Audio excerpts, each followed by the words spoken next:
नमस्कार, स्वागत है आप सभी का हमारी बेहद खास पेशकश शेयर बाजार सबका अधिकार में। एक ऐसा शो जहां पर हम आपको मौका देते हैं कि आप शेयर बाजार से जुड़ी हर बारीक से बारीक जानकारी हमसे पूछ पाएं और आसान भाषा में हमारे एक्सपर्ट्स आपको बताते हैं कि शेयर बाजार में भले ही आपको निवेश करना हो या छोटी अवधि के लिए कोई रणनीति आपको चाहिए हो या कोई योजनाबद्ध तरीके से आपको निवेश की रणनीति बनानी हो किसी भी फाइनेंशियल गोल के लिए, तो कैसे आप शेयर बाजार में प्रवेश कर सकते हैं, इससे जुड़ी तमाम जानकारी हम आपको देते हैं इस शो में। और इस शो में सवाल पूछने का तरीका थोड़ा सा अलग है, अलग इसीलिए क्योंकि एक क्यूआर कोड आपके स्क्रीन पे आप फ्लैश होता हुआ देख रहे हैं, इसे स्कैन कर लीजिए। स्कैन करते ही आप एक व्हाट्सएप नंबर से जुड़ जाएंगे और वहां पर अपना सवाल छोड़ सकते हैं और भाग ले सकते हैं इस शो में। बाकी यूट्यूब पर देख रहे हैं तो कमेंट बॉक्स पे अपने सवाल डाल सकते हैं। आज आपके सवालों के जवाब देने के लिए हमारे साथ जुड़े हुए हैं जीएम फाइनेंशियल के तेजस शाह और एसएमसी ग्लोबल सिक्योरिटीज के सौरभ जैन। आप दोनों का एक बार फिर से स्वागत है। और दर्शकों का सवाल पूछने का सिलसिला भी शुरू हो चुका है। व्हाट्सएप पर सवाल लूंगी मैं। पहला हरियाणा से सुखेव का, और तेजस इनका सवाल आईडीएफसी बैंक पर है। क्योंकि व्हाट्सएप पर हैं तो बहुत ज़्यादा सवाल और क्लैरिटी मैं नहीं ले पाऊंगी, लेकिन बाइंग प्राइस इन्होंने बताई है अपनी 84 की है। तो नज़रिया पता नहीं, लेकिन चार्ट्स के बदौलत बताइएगा कि नियर टर्म आउटलुक क्या है। फिलहाल तो ये घाटे में दिखाई दे रहे हैं। देखिए, ये स्टॉक जो है काफी टाइम से अंडर परफॉर्म कर रहा है, बट इसका जो पोजिशनल व्यू है अभी भी इंटैक्ट है। 70 रुपए का स्टॉक का एक अच्छा खासा बेस है। जब तक 70 रुपए के नीचे स्टॉक जाता नहीं है, मुझे लग रहा है कि ये स्टॉक में बने रह सकते हैं। इमीडिएट बेसिस पे स्टॉक में जो रेजिस्टेंस बैठ रहा है वो करीबन 79 के करीबन बैठ रहा है। अगर इस 79 के ऊपर अगर क्लोज देता है स्टॉक, तो मुझे लगता है फ्रेश बाइंग मोमेंटम आ सकता है स्टॉक में और 84 तक के भी लेवल देख सकते हैं। तो पोजिशनली मैं उनको स्टॉक होल्ड करने की सलाह दूंगा 70 रुपए के स्टॉप लॉस के साथ, for a target of 79 and 84 on the higher side. Hold करने की आपको सलाह यहां पर आईडीएफसी फर्स्ट बैंक पे तेजस जी की तरफ से मिलती हुई। बढ़ते आगे, सिद्धार्थ हमारे एक दर्शक हैं दिल्ली से। सिद्धार्थ, गुड मॉर्निंग, जन्माष्टमी की शुभकामनाएं आपको। पूछिए किस स्टॉक पे सवाल है। मेरा गेल पे क्वेश्चन है। 3000 स्टॉक है 160 की रेट पे।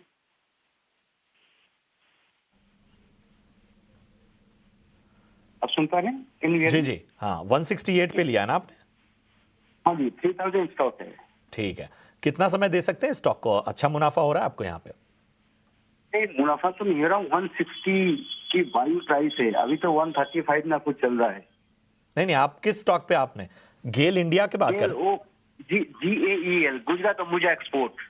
नहीं नहीं नहीं, सॉरी, ये स्टॉक हमारे रडार पे नहीं है, माफ़ी चाहेंगे आपसे कि हाँ, लेकिन चूंकि आपने जो स्टॉक बताया वो हमारे डेटाबेस में नहीं है। चलिए, हाँ चलिए, कोई और स्टॉक पे अगर आप सवाल पूछना चाहते हैं तो पूछ सकते हैं। चलिए, ठीक है ठीक है। हमारे पास एक दर्शक हैं जिनका गेल पे भी सवाल आया हुआ है। गेल पे हम जरा राय ले लेते हैं। बताएं तेजस, गेल पे फिलहाल क्या नजरिया आपका बन रहा है? फिलहाल किस तरह का के संकेत ये स्टॉक दे रहा है?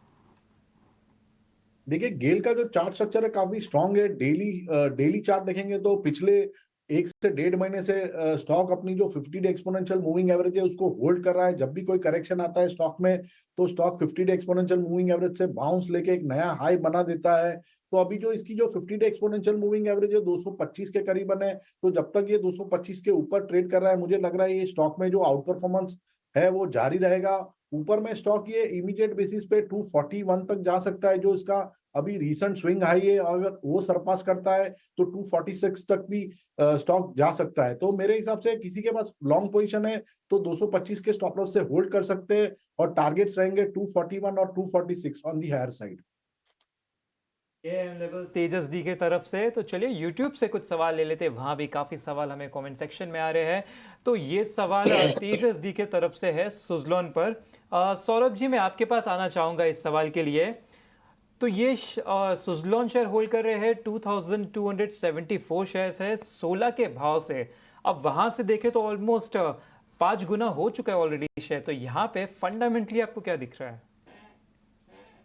काफी कंपनी ने रीस्ट्रक्चरिंग किया है, डेट उतारा है, नए ऑर्डर्स ले रही है, नए टाइप्स कर रही है, कुछ बायआउट भी की भी न्यूज आई है कंपनी की। तो ओवरऑल बाजार ऐसा मान के चल रहा है कि जो फ्यूचर है वो काफी अच्छा रहने वाला है और जिस तरह से गवर्नमेंट का ग्रीन एनर्जी पे फोकस रहने वाला है। हालांकि मैं समझता हूँ कि काफी चीजें प्राइस में ऑलरेडी बेक्ड इन हो गई हैं, तो अगर ये चाहें तो थोड़ा मुनाफा इन्हें जरूर यहाँ पर बांधना चाहिए। चलिए तेजस, यूट्यूब के हमारे दर्शक हैं अजय, धनबाद से इन्होंने अपना सवाल भेजा है। CDSL की इनकी बाइंग प्राइस है इनकी 2350, मेरे ख्याल से इनकी बाइंग प्राइस है। काफ़ी ऊंचे लेवल पर इन्होंने खरीदारी कर रखी है, तो 52 हफ्ते का हाई ही यहाँ पे 1664 का है। बताइए तेजस। ख्याल से कुछ बोनस अनाउंसमेंट हुआ है, उसके चलते स्टॉक में 1500 का भाव दिखा रहा है। आइडियली 1:1 का बोनस रहेगा तो उस हिसाब से स्टॉक का भाव 3100 के करीबन रहना चाहिए। जो चार्ट स्ट्रक्चर है काफी स्ट्रांग है, स्टॉक का जो मंथली और वीकली चार्ट स्ट्रक्चर है अभी भी स्ट्रांग है, और डेली चार्ट पे भी स्टॉक एक नया स्विंग हाई बनाया था फ्राइडे के सेशन में 1664 का, और उसके बाद हमने स्टॉक में थोड़ी एक हल्की सी मुनाफा वसूली देखी है। मुझे लग रहा है स्टॉक में बने रहना चाहिए। ये स्टॉक का जो बेस है वो करीबन 1400 के करीबन है। जब तक 1400 का स्तर टूटता नहीं है, स्टॉक में जो है आउट परफॉर्मेंस जारी रहेगा। और इसका जो रिसेंट स्विंग हाई है 1664 का, वो भी रिटेस्ट कर सकता है। अगर वो पार किया तो मुझे लग रहा है स्टॉक में 1750 तक के भी लेवल आ सकते हैं, तो होल्ड करने की सलाह रहेगी स्टॉक में। करने की आपको सलाह मिलती हुई।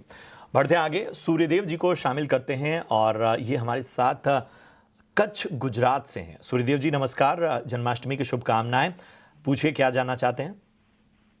सर नमस्कार, आपको भी जन्माष्टमी की शुभकामनाएं। सर ये मेरा अंबुजा सीमेंट का व्यू था मुझे एक वीक के लिए। ठीक है, क्या रहेगा अभी, कुछ तो पॉजिटिव अपसाइड होगा या क्या? किस भाव पे आपने लिया है पहले ये बताइए। हुआ है किस भाव पे लिया? क्या नीचे जाएगा? आपका खरीद रेट क्या है? 650 सर। 650। चलिए आपके भाव के आसपास ही है। नुकसान हालांकि आपको होता हुआ। तेजस, मैं आपके पास आना चाहूँगा। अंबुजा सीमेंट को हम ये देख रहे हैं कि जब सीमेंट स्टॉक बीच में चले भी तो भी अंबुजा सीमेंट में कुछ खास एक्शन नज़र नहीं आया। पिछले 6 महीने में स्टॉक में वो तेज़ी नज़र नहीं आई है जिसकी ऐसे दिग्गज सीमेंट स्टॉक्स में नज़र आती है। पिछले 1 महीने से तो हम इसमें एक गिरावट भी देख रहे हैं। ज़रा बताइए क्या संकेत नज़र आ रहे हैं? 650 की इनकी बाइंग है, इनका स्तर, या आगे आने वाले वक्त में कितना इंतजार करना होगा कि इनको मुनाफा हो पाए? मेरे हिसाब से स्टॉक में कुछ ज्यादा स्ट्रेंथ नहीं है। चार्टिकली स्टॉक वीक है। फ्राइडे के सेशन में हमने ये स्टॉक में एक स्पाइक देखा था, बट उसके बाद हमने एक जोर से फ्रेश सेलिंग देखी थी। स्टॉक अपनी जो 50 डे एक्सपोनेंशियल मूविंग एवरेज है उसको सरपास नहीं कर पा रहा है। स्टॉक अभी लोअर टॉप लोअर बॉटम का फॉर्मेशन कर रहा है। तो मेरे हिसाब से यहाँ से अगर कोई पुल बैक रैली आती है और उनका अगर भाव आता है तो उनमें निकल जाना चाहिए। नीचे में 620 का अच्छा खासा बेस है, तो 620 का एक ट्रेलिंग स्टॉप लॉस वो यूज कर सकते हैं। अगर 620 के नीचे स्टॉक जाता है तो उनको एग्जिट करना चाहिए, और अगर यहां से कोई पुल बैक रैली आती है तो 645 650 के करीबन भाव टू भाव निकल जाना चाहिए। की तरफ 620 के नीचे जाए तो एग्जिट कर ले, ऊपर की तरफ 645 के आसपास चले जाए तो वहां पे प्रॉफिट बुक कर सकते हैं। इसी के साथ अगले दर्शक के साथ जुड़ जाते हैं। तो सूरत से अजय जी हमारे साथ शामिल है। अजय जी नमस्कार, बताएं।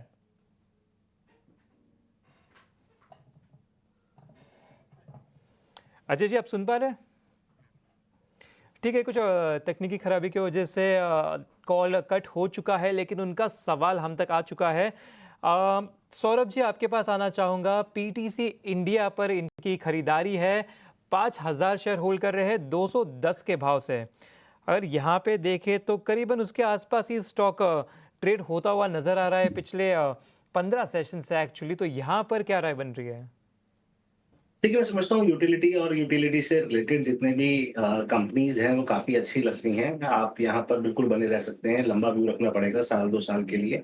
मैं समझता हूँ कि आगे आने वाले समय में आपको अच्छे ग्रोथ देखने को मिलेगी। रायपुर से संतोष वर्मा जी हमारे साथ फोन लाइन पर हैं। नमस्कार सर, क्या हालचाल? Good morning. Good morning ma'am, बढ़िया मैडम। बताइए क्या स्टॉक लिया है, किस भाव पर? एनबीसीसी का 500 शेयर है 185 के भाव पे, और आगे अगले 1 साल का क्या टारगेट? 1 साल का क्या टारगेट है आपका? ओके, चलिए तेजस, नजरिया तो अच्छा खासा है, 185 बाइंग प्राइस भी काफी कंफर्टेबल है, रुके रहे 1 साल तक। एनबीसीसी के बात करें तो ये स्टॉक काफी दिनों से एक साइडवेज कंसोलिडेशन में ट्रेड कर रहा है। इसने एक स्विंग हाई बनाया था 198 का जुलाई महीने में, उसके बाद स्टॉक एक करेक्शन मोड में चला गया है और एक ट्रायंगल पैटर्न फॉर्म कर रहा है डेली चार्ट पे। इसका जो मेजर सपोर्ट है वो करीबन है 165 के करीबन। तो जब तक 165 के ऊपर ये ट्रेड कर रहा है, मुझे लग रहा है ये there is a strong possibility कि स्टॉक इसका जो प्रीवियस ऑल टाइम हाई है 198 का वहां तक जा सकता है। तो स्टॉक में बने रहने की सलाह रहेगी विद स्टॉप लॉस बिलो 165 और लक्ष्य रहेगा 198 फ्रॉम 2 to 3 मंथ्स पर्सपेक्टिव। ठीक है, तो ये राय रहेगी एनबीसीसी पे। बढ़ते हैं आगे। सोनू कुमार का सवाल व्हाट्सएप के जरिए हम तक का पहुंचा है, उनका सवाल लेते हैं। ऑलकार्गो लॉजिस्टिक्स पर राय जानना चाहते हैं। 68 की इनकी बाइंग है, इनकी बाइंग प्राइस से ऊपर है ये स्टॉक। आज भी हम देख रहे हैं 1.5% की तेजी नजर आ रही है। पिछले 5 ट्रेडिंग सेशन में तो जबरदस्त तेजी ऑलकार्गो लॉजिस्टिक्स में देखने को मिली है। लगभग 11% ये स्टॉक भागा है। पिछले 1 महीने में 14.5% का रिटर्न इसने दिया है और पिछले 1 महीने से ही इसमें जो पॉजिटिव ट्रेंड बना हुआ है वो लगातार कायम है। तेजस, मैं आपके पास आना चाहूंगा। ऑलकार्गो लॉजिस्टिक 68 की बाइंग है, अच्छे लेवल पे बाइंग भी है, इस तेजी का फायदा भी मिल रहा है, और कितना देख रहे हैं आने वाले वक्त में लेवल्स? देखिए, अल्कार्गो लॉजिस्टिक का अगर चार्ट स्ट्रक्चर देखें तो बहुत ही बेहतरीन स्टॉक है। ये स्टॉक ने रिसेंटली अभी डेली चार्ट पे एक डबल बॉटम बनाया था। डबल बॉटम का जो ब्रेकआउट है वो 67 के ऊपर आया है और उन्होंने मेरे हिसाब से तो ब्रेकआउट जो लेवल था उसके ऊपर ही बाय किया है। तो एक अच्छी खरीद की है उन्होंने वो लेवल पे बाय करके। ये स्टॉक है, मुझे लग रहा है कि फ्राइडे के सेशन में इसने जो अपनी 200 डे एक्सपोनेंशियल मूविंग एवरेज है उसके ऊपर भी बंद दिया है। तो ये स्टॉक मुझे लग रहा है कि आने वाले दिनों में आउट परफॉर्मेंस दिखा सकता है और ऊपर में हम इमीडिएट बेसिस पे 78 79 तक के भी लेवल देख सकते हैं। और अगर 79 का लेवल स्टॉक सरपास करेगा तो 91 तक के भी लेवल स्टॉक में आ सकते हैं। तो मेरे हिसाब से तो स्टॉक में बना ही रहना चाहिए। एक थोड़ा स्टॉप लॉस उनको रखना पड़ेगा 65 का और लक्ष्य रहेगा वो रहेगा 91 का। स्टॉप लॉस यहाँ पे 65 का दिया गया है ऑलकार्गो लॉजिस्टिक्स पर। ऊपर की तरफ पहला टारगेट 78, वहां से उसे तोड़ता हुआ अगर ऊपर गया तो 91 तक भी जा सकता है। ये है सलाह तेजस जी की तरफ से। तो चलिए व्हाट्सएप से भी कुछ सवाल ले लेते हैं और कैलाश जी का सवाल है। सौरभ जी, आपके पास आना चाहूँगा इस सवाल के लिए। इनका सवाल HAL पर है। इनकी खरीदारी है कुछ 5,500 लेवल से 67 शेयर होल्ड कर रहे हैं। अब वहां से देखें तो करीबन 15% नीचे की तरफ गिर चुका है। कुछ पिछले हफ्ते डिफेंस शेयर काफ़ी फोकस में थे, काफ़ी सारे डाउनग्रेड्स हुए थे, उसके चलते हमने देखा था कि काफ़ी हलचल में रहा था। आपके हिसाब से डिफेंस शेयरों में और खासकर HAL में क्या नज़रिया बन रहा है? ऑपरेशंस के हिसाब से बात करें, ऑर्डर बुक के हिसाब से बात करें या नंबर्स के हिसाब से ऑपरेशन परफॉर्मेंस की बात करें तो सब में कंपनी ठीक है। फ्यूचर प्रोस्पेक्ट्स भी काफी अच्छे लगते हैं। बात यही है कि वैल्यूएशंस बहुत ज्यादा हो गई हैं। जो पूरा PSU स्पेस है वो अप्रोक्सीमेटली पिछले 2-3 साल में 10 टाइम्स हो गया है और वैल्यूएशंस यहाँ पर काफी ओवर स्ट्रेच्ड है। मैं यहाँ पर आपको लॉस बुक करने की सलाह इसलिए नहीं दे रहा हूँ क्योंकि ऑपरेशनली कंपनी काफी अच्छी है। यहाँ पर आपको अपना व्यू बहुत लंबा रखना पड़ेगा। 2 से 3 साल का व्यू रखिए, मैं समझता हूँ आपको मुनाफा भी हो सकता है। बने रहे। व्यू लंबा रखिएगा HAL में, तभी आपको मुनाफा होने की संभावना ज़्यादा है सौरभ के मुताबिक। दिल्ली से संजीव तिवारी साहब का सवाल लेंगे। नमस्कार सर। मैडम, मैंने हुड को जो है 344 पे किया था बट एवरेज करके 329 पे ले आया हूँ। 349 मेरे पास 110 शेयर है, 110 शेयर है। तो टाइम हॉरिजन 1-1.5 साल में दे सकता हूँ। परफेक्ट। चलिए सौरभ जी, सौरभ आप ही के पास में आऊँगी। 1-1.5 साल का नज़रिया और एवरेज प्राइस इनकी ये बता रहे हैं 349 हुडको में है। थी मैं समझता हूँ कि हाउसिंग के लिए गवर्नमेंट का जो फोकस है वो काफी स्ट्रांग है और हुडको उसी स्पेस में काम करता है, फाइनेंसिंग में है। तो ओवरऑल जो ग्रोथ प्रोस्पेक्ट्स है वो काफी स्ट्रांग है। इंडिया का रियल एस्टेट मार्केट भी काफी स्ट्रांग है। उस लिहाज से मैं समझता हूँ कि आपको इसमें लंबे समय के लिए बने रहना चाहिए। तो सरकार की नीतियों का फायदा आने वाले वक्त में नजर आने वाला है। बने रहने की आपको सलाह लॉन्ग टर्म लिहाज से। आप वैसे भी 1.5 साल आपका नजरिया है। बढ़ते हैं आगे। कुलदीप सिंह साहब का सवाल लेते हैं पंजाब से। स्टील अथॉरिटी ऑफ इंडिया यानी सेल पर राय जानना चाहते हैं। लगभग 89 के आसपास की इनकी बाइंग है। फायदा इनको हो रहा है बताइए तेजस, सेल पे क्या नज़रिया बन रहा है? पिछले दिनों मेटल की जो तेज़ी थी वो साफ तौर पर नज़र आई, और मेटल एक ऐसा काउंटर है जहां पर हम ये देखते हैं कि लंबे समय तक जो है वो दबाव नज़र नहीं आता, और यहाँ पर तेज़ी जो है हर दूसरे तीसरे दिन नज़र आती है। फिलहाल चूंकि इनकी बाइंग 89 रुपए की है, तो यहाँ से क्या संकेत दिख रहे हैं? आज लगभग 2% ऊपर स्टॉक। देखिए, मेटल एज अ सेक्टर काफी दिनों से अंडर परफॉर्मेंस दिखा रहा है, बट इमीडिएट बेसिस पे देखेंगे तो अभी रिसेंटली मेटल सेक्टर ने थोड़ा बेस बना दिया है। और सेल की अगर बात करें तो सेल का जो स्टॉक का बेस है वो करीबन 124-125 के करीबन है। जब तक ये 124 और 125 के ऊपर ट्रेड कर रहा है, अगर किसी का लंबी अवधि का नजरिया है तो स्टॉक में बने रह सकते हैं। बट इमीडिएट बेसिस पे मुझे लग रहा है कि स्टॉक एक कंसोलिडेशन मोड में चल रहा है। 125 का बेस है और ऊपर में जो मेजर रेजिस्टेंस है वो 145 का है। जब तक ये स्टॉक 145 के ऊपर जाता नहीं है, स्टॉक में बाइंग मोमेंटम नहीं आएगा और स्टॉक यही रेंज में कंसोलिडेट करता रहेगा। अगर 145 का लेवल सरपास कर सकता है स्टॉक, तो मुझे लग रहा है 158 से 160 तक के भी लेवल हम स्टॉक में देख सकते हैं। यहाँ पे तेजस जी को 145 पे भारी रेजिस्टेंस दिख रहा है। ये तोड़ने के बाद काफ़ी अच्छा बुलिश सेंटिमेंट दिख सकता है स्टॉक में। तो चलिए इसी के साथ हमें अगले दर्शक के साथ जुड़ जाते हैं। तो हमारे साथ दिनेश रेड्डी जी शामिल है। दिनेश जी बताएं।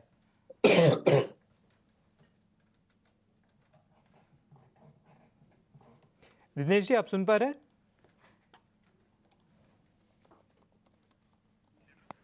ठीक है, नेटवर्क प्रॉब्लम की वजह से हम इनसे कनेक्ट नहीं कर पा रहे, लेकिन इनका सवाल हम तक आ गया है। ये पंजाब सिंध बैंक होल्ड कर रहे हैं फिलहाल। तेजस जी मैं आपके पास ही आना चाहूँगा। यहाँ पर आप बताएं कि ये कुछ 318 शेयर होल्ड कर रहे हैं 66.48 के भाव से। अब वहाँ से देखें तो काफ़ी थोड़ा नीचे तो आ चुका है, शेयर 10% नीचे आ चुका है। लेकिन अगर थोड़ा ब्रॉड बेस में देखें तो मार्च से ही ये काफ़ी एक मोटे रेंज में फंसा हुआ नजर आ रहा है। यहाँ पर क्या राय बन रही है? देखिए, पीएसयू एज अ सेक्टर थोड़ा अभी काफी दिनों से अंडर परफॉर्मेंस दिखा रहा है, बट मुझे लग रहा है ये स्टॉक में से एक बार निकल जाना चाहिए। इसके बदले इनको स्टेट बैंक ऑफ इंडिया में एंट्री करनी चाहिए। State bank of India PSU sector में लीडर है, और मुझे लग रहा है कि स्टेट बैंक ऑफ इंडिया आने वाले दिनों में एक अच्छा खासा आउट परफॉर्मेंस दिखा सकता है। तो मेरी तो सलाह ये रहेगी, ये स्टॉक में निकल के स्टेट बैंक ऑफ इंडिया में एंट्री लेनी चाहिए। एसबीआई में आपको एंट्री करनी चाहिए पंजाब एंड सिंध बैंक से निकलकर, ये सलाह है तेजस की। लेकिन चलिए थोड़ा सा माहौल जन्माष्टमी का भी बनाते हैं, और वृंदावन मथुरा से कुछ तस्वीरें आ रही हैं। देखते हैं वहाँ पर किस तरह से जश्न मनाया जा रहा है। आप फिलहाल इस्कॉन की तस्वीरें देख सकते हैं, जहाँ पर लल्ला की अर्चना और पूजा सब चल रही है। जो धूमधाम से बनाते हैं उसमें क्या क्या कहा जाता है? नंद के घर आनंद भयो, जय कन्हैया लाल की, है ना? तो वही तस्वीरें बताइए, बड़ी खूबसूरत। और देखिए क्या साज सजावट है। अच्छा कृष्ण, ये देखिए यहाँ पर तो झूला भी दिया जा रहा है। तो ये तस्वीरें फिलहाल वृंदावन और मथुरा की आ रही है, जहाँ पर इस्कॉन में पूजा आरती शुरू हो चुकी है। और इस्कॉन मेरे ख्याल से एक ऐसी जगह है, जब भी कृष्ण जन्माष्टमी की बात होती है, आप क्या आम और क्या खास, हर कोई जाता है। मेरे ख्याल से सेलिब्रिटीज की भी कुछ तस्वीरें अभी आ जाएंगी जो दर्शन के लिए जाएंगे और इस्कॉन सबसे में। अहम बात यह है कि आप ये चाहे वृंदावन, चाहे मथुरा, चाहे मुंबई, चाहे आप बैंगलोर, कहीं पे भी देखें तो ये जो मूर्त है ना, हाँ। जो एक सौम्यता इस मूर्त की है, वो अपने आप में जो भक्तों को आकर्षित करती है, जो श्रद्धालु हैं उन्हें आकर्षित करती है। छोटे छोटे बाल गोपाल इतने, मेरे ख्याल से उन कारीगरों की भी तारीफ होनी चाहिए जो इतने भाव से वो एक एक मूर्ति को तराशते हैं। बिल्कुल। और जो रात को 12 बजे जब भोग लगता है भगवान को, जब उनका अभिषेक होता है, वो आपको देखना चाहिए। वो अपने आप में इतना डिवाइन होता है। भले ही घर पे बैठ के टीवी पर देख लो आप, अरे अब लेकिन वो जो मंत्र उच्चारण होते हैं सीधा छूते हैं दिल को। ऐसा देखता हूं कि इतना जैसे हम जीवन में अपग्रेड हुए हैं, तो भगवान के साथ भी अपग्रेड शुरू हो गया है। तो भगवान को अब चॉकलेट, चिप्स, सब कुछ, बर्गर, इस तरह के भोग भी लगते हैं। बिल्कुल। छप्पन भोग में अब ये सब सिर्फ दूध ही। चलिए, तो ये खास तस्वीरें जहां पर देश भर में धूमधाम से कृष्ण जन्माष्टमी जो है वो मनाई जा रही है। और इस तरह की तस्वीरें और भी आपके स्क्रीन पर हम फिलहाल ले। तेजस शाह हमारे आज के मेहमान जुड़े हुए हैं, जो लाइव आपके सवालों के जवाब दे रहे हैं, और दर्शक जो सवाल पूछ रहे हैं उसमें से आगे बढ़ते हैं। अहमदाबाद से केतन शाह हमारे साथ व्हाट्सएप पर सवाल इन्होंने भेजा है, और तेजस साउथ इंडियन बैंक पर इनका सवाल है। क्वांटिटी इनकी 15,000 की है, लेकिन ये मेरे ख्याल से 30 रुपए के भाव पे इन्होंने जो है ये स्टॉक खरीदा हुआ है। सौरभ जैन हमारे साथ, हमारे आज के मेहमान जुड़े हुए हैं, माफ कीजिएगा तेजस नहीं है। सौरभ बताइए। देखिए, बैंक ओवरऑल बैंकिंग क्षेत्र काफी अच्छा लगता है, लेकिन साउथ इंडियन उतना अच्छा बैंक नहीं है। काफी छोटा बैंक है। इससे अगर आप स्विच करना चाहें तो मैं आपको सलाह दूंगा बैंक ऑफ महाराष्ट्र, मुझे काफी अच्छा लगता है। आपका जो भी यहाँ से आप इसको बेच के जो आपको पैसे मिले, अगर आप बैंक ऑफ महाराष्ट्र में शिफ्ट कर दें तो उम्मीद है कि आपको वहां पर ज्यादा ग्रोथ मिलेगी और 1 से 2 साल के लिए आप वहां बने रहें। राय साउथ इंडियन बैंक पर सौरभ जी की तरफ से आती हुई। सौरभ जी, हमारे एक दर्शक है शरणजीत दिल्ली से, ग्लोबल हेल्थ पे सवाल इनका है। ज़रा देखते हैं ये स्टॉक हमारे डेटाबेस में है या नहीं। इनकी बाइंग प्राइस जो है वो 1215 की खरीद है इनकी, अच्छे खासे नुकसान में है। बताएं क्या राय होगी, आप इस स्टॉक को ट्रैक करते हैं क्या? काफी अच्छी है। मैं समझता हूँ कि पीछे काफी गेन्स भी आए थे और मैं समझता हूँ कि नॉर्मल करेक्शन के रूटीन में देखना चाहिए। नंबर्स कंपनी के काफी अच्छे थे और अगर आप लंबे समय के लिए बने रहेंगे तो अवश्य आप पैसा इसमें बना पाएंगे। मेरी सलाह यहाँ होल्ड की रहेगी। जी बिल्कुल, तो ये है सलाह ग्लोबल हेल्थ पर। इसी के साथ हमारे साथ एक कॉलर जुड़ चुके हैं, अजय अग्रवाल जी। अजय जी नमस्कार, बताइए। 52 में जी कौन सा शेयर होल्ड कर रहे हो आप? आरती इंडस्ट्री। जी बिल्कुल, और बताइए कौन से लेवल से लिया है और आपका नजरिया क्या है यहाँ पर? मेरा 752 में लिया हुआ है, तो इसके बारे में जानना है, इसका क्या और लेके कवर करूं कि कितने दिन तक होल्ड करना है? जी बिल्कुल, तो सौरभ जी आपके पास आना चाहूँगा। आरती इंडस्ट्री पे इनकी खरीदारी है, काफ़ी ऊपरी खरीदारी है। वहाँ से देखें तो 17% गिर चुका है। 750 पर खरीदा था, 1000 शेयर्स है। यहाँ पर क्या राय बन रही है आपकी? अच्छी है। ओवरऑल देखेंगे तो केमिकल क्षेत्र में काफी समय से कोई चाल नहीं आई है, थोड़ा प्रेशर ही रहा है। लेकिन इस कंपनी की बात कहूं तो कंपनी के पास जो प्रोडक्शन कैपेसिटी है वो काफी अच्छी है। यूटिलाइजेशन रेट्स इंप्रूव हो रहे हैं और आने वाले समय में हो सकता है कि जो प्रोडक्ट जो प्राइसिंग है वो भी थोड़ी इंप्रूव होते हुए देखने को मिले। कंपनी का फोकस इस समय पे यूटिलाइजेशन रेट्स पे है कि अपनी फैक्ट्रीज को वो ऑप्टिमम रेट्स पे चला सके। तो उस लिहाज से मैं समझता हूँ कि कोई भी कैपेक्स का खर्चा नहीं है, कुछ भी नहीं है। जैसे ही थोड़ा सा वातावरण कंपनी के प्रोडक्ट्स के लिए थोड़ा अनुकूल होगा तो मैं समझता हूँ कि ग्रोथ आते हुए देखने को मिलेगी। जहां आपने इतना सब्र किया है, मैं समझता हूँ 1-2 साल का और सब्र रखिए, एवरेज मत कीजिए और बने रहे। सौरभ, अगला सवाल विनय का लेंगे व्हाट्सएप पर। IRFC में इन्होंने खरीदारी कर रखी, इनकी बाइंग प्राइस 191 है। पिछले पूरे हफ्ते में हमने अगर एक प्राइस वाइज मूवमेंट देखी हो तो 179 से लेके एक 185 के दायरे में स्टॉक घूमता हुआ हमें दिखाई दिया है। हालांकि 191 इनकी बाइंग प्राइस है, काफ़ी कंफर्टेबल रेंज है। बताइएगा कितने न समय के लिए और रुकना चाहिए अगर इनका नियर टर्म आउटलुक है तो? सौरभ, देखिए, गवर्नमेंट का फोकस और सेक्टर में जो पोटेंशियल है वो काफी अच्छा है। कंपनीज के नंबर भी ठीक है। बात यही है कि पीएसयूज के वैल्यूएशन थोड़े स्ट्रेस्ड हैं, काफी चीजें ऑलरेडी प्राइस में बेक्ड इन हैं, तो इसीलिए टाइम करेक्शन और प्राइस करेक्शन चल रहा है। लंबे समय का व्यू बना के रखिए और बने रहिए। लंबे समय का नजरिया रखिए और बने रहने की आपको सलाह। अतुल का सवाल लेते हैं व्हाट्सएप के जरिए। इन्होंने भी सवाल अपना भेजा है, मुंबई के रहने वाले हैं। जुबिलेंट फूड पर राय जानना चाहते हैं और इनकी जो बाइंग प्राइस है वो है 660, तो थोड़ा आसपास ही है इनके भाव के फिलहाल। जुबिलेंट फूड पर वैसे तो पॉजिटिव नज़रिया ही एक्सपर्ट्स का हाल फिलहाल सामने आया है। हम पूरे अगर देखें QSR स्पेस को तो एक अलग तरीके से यहाँ एक्शन नज़र आता है। बहुत बड़ी बड़ी डेवलपमेंट सामने आती हैं जिसका फ़ायदा इस पूरे स्पेस के अहम स्टॉक्स को नज़र आता हुआ। आज भी 1% से ज़्यादा की तेज़ी नज़र आ रही। पिछले 5 ट्रेडिंग सेशन से 4% चला है ये स्टॉक और पिछले 1 महीने में 13% से ज़्यादा की तेज़ी हम देख चुके हैं। बताएं सौरभ जी, जुबिलेंट फूड क्या राय होगी आपकी? 660 की इनकी बाइंग है। आपने बिल्कुल ठीक कहा कि यूएसआर स्पेस में जो व्यू बन के आ रहा है वो पॉजिटिव बन के आ रहा है। अगर आप पिछले 2-3 महीने में देखेंगे तो स्टॉक ने काफी ट्रैक्शन लिया है। अर्निंग्स भी बाजार को पसंद आए थे और जो कंपनी का मैनेजमेंट है काफी पॉजिटिव है, काफी उनको ऐसा लगता है कि आने वाला समय उनके लिए काफी अनुकूल रहेगा। जो ग्रोथ प्लान्स है कंपनी के स्टोर खोलने के या सेम स्टोर सेल्स को पुश करने के लिए सेल्स को, तो वो काफी स्ट्रांग है। मैं समझता हूँ आपको बने रहना चाहिए। बने रहने की सलाह जुबिलेंट फूड पर। तो इसी के साथ यूट्यूब पर हमें सवाल आ रहे हैं, वहां से एक सवाल ले लेते हैं। सौरभ जी, आपसे जानना चाहूंगा, टाटा स्टील पर ये पूछना चाहते हैं ऋषभ जी।